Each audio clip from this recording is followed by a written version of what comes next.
En France, il y a un système assez unique qui protège les artistes et les techniciens du spectacle. Pour certains, c'est un privilège qui coûte cher, pour d'autres, c'est peut-être l'avenir du travail. Pour vraiment comprendre de quoi on parle, il faut revenir sur un siècle de lutte, un siècle de combat pour inventer une autre façon de travailler. Le débat, il est souvent posé comme ça, de manière assez binaire.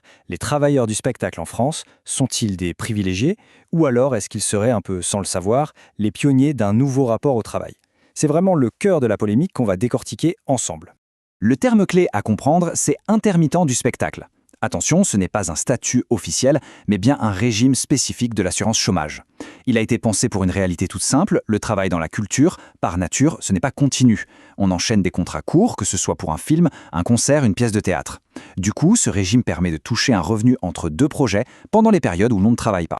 Mais alors attention, ce système, il n'est pas tombé du ciel, pas du tout. Il a été forgé par quasiment 100 ans de conflits, de négociations, tout ça pour répondre à une question qui est finalement assez essentielle. Et cette question, elle est parfaitement résumée dans cette citation du sociologue Mathieu Grégoire. Comment est-ce qu'on peut s'assurer collectivement une vie digne quand on n'a pas un travail stable? Comment être à la fois libre, mais précaire, mais libre? C'est vraiment ça, la tension fondamentale de ces métiers. Pour comprendre comment on est arrivé au système d'aujourd'hui, il faut suivre un chemin en 3 grandes étapes, 3 horizons d'émancipation, comme les appelle Mathieu Grégoire. Chaque période a eu sa propre vision de la solution. D'abord, on a tenté le contrôle par la corporation. Ensuite, on a rêvé de l'emploi stable classique. Et enfin, un peu par accident, on est arrivé à la socialisation du salaire. La toute première ère, entre nous, c'était un peu le Far West. Il n'y avait aucune régulation de l'État. Alors les syndicats, qui étaient très puissants, ont utilisé des méthodes, disons, radicales pour essayer de mettre de l'ordre face au pouvoir des employeurs. On publiait des listes noires d'entreprises, on interdisait aux membres de travailler avec des traîtres. C'était une sorte de mort économique pour imposer une discipline collective face à la violence du marché. Et puis, tout change. Avec le Front populaire, en 1936, l'État entre dans le jeu. Et la mentalité change du tout au tout. L'objectif, ce n'est plus de limiter le nombre de travailleurs, mais de transformer le travail artistique en un emploi normal, un CDI, avec la même protection sociale que tout le monde. La lutte se déplace. On ne cherche plus à contrôler le marché, on cherche à obtenir le plein emploi. Et c'est là que l'histoire devient vraiment fascinante. Parce que le système qu'on connaît aujourd'hui, ce fameux régime des intermittents, eh bien, il n'est pas du tout le fruit d'une grande victoire syndicale planifiée. Non, c'est presque un accident de l'histoire. Voilà le point absolument crucial à retenir. Le système actuel est né d'une double ruse de l'histoire. Pour le dire simplement, personne ne l'a vraiment voulu tel quel, ni les syndicats, ni le patronat. C'est le résultat complètement imprévu de 2 décisions techniques qui n'avaient a priori rien à voir. Alors, comment est-ce que ça a pu arriver? C'est un peu technique, mais c'est essentiel pour comprendre. Premier acte, en 1979, une grande réforme fusionne les systèmes de chômage. Conséquence totalement imprévue, le seuil pour être intermittent passe de 1000 à 520 heures. D'un coup, beaucoup plus de monde peut y avoir accès. Deuxième acte, en 1984, le patronat signe un accord qui, sans qu'il s'en rende vraiment compte, intègre ce régime à la Caisse générale du chômage. Et ça veut dire qu'il est désormais financé par tous les salariés et toutes les entreprises. Une décision qu'ils n'auront de cesse de regretter par la suite.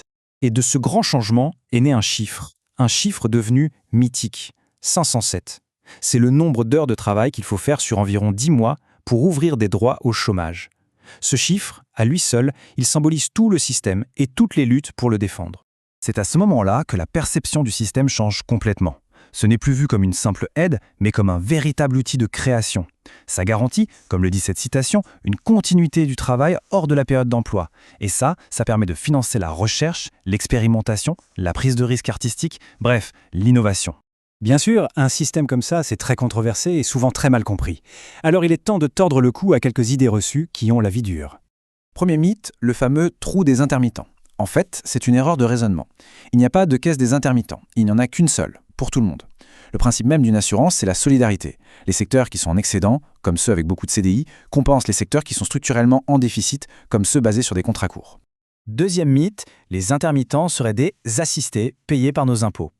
Ça, c'est factuellement faux. Le régime est financé par des cotisations sociales prélevées sur les salaires comme pour n'importe quel salarié du privé. Ce n'est pas de l'aide sociale, c'est ce qu'on appelle du salaire socialisé. C'est un droit. Et enfin non, ce n'est absolument pas un revenu de base. L'accès à l'indemnisation est strictement conditionné à un volume de travail effectué au préalable. Ce n'est ni universel ni inconditionnel. Il faut travailler pour y avoir droit et continuer de travailler pour y rester. Alors, si on met de côté la controverse franco-française, pourquoi est-ce que ce vieux système est soudainement regardé d'assez près un peu partout dans le monde? Eh bien peut-être parce qu'il détient une des clés pour l'avenir du travail. On fait face à un grand paradoxe dans notre économie. D'un côté, les entreprises et même beaucoup de travailleurs recherchent plus de flexibilité, plus d'autonomie, un travail par projet. Mais de l'autre, cette flexibilité se paye presque toujours par une très grande précarité. Et c'est là qu'on touche au cœur du sujet. Le modèle des intermittents, il prouve qu'il est possible d'allier une grande flexibilité de l'emploi à une forte sécurité du revenu.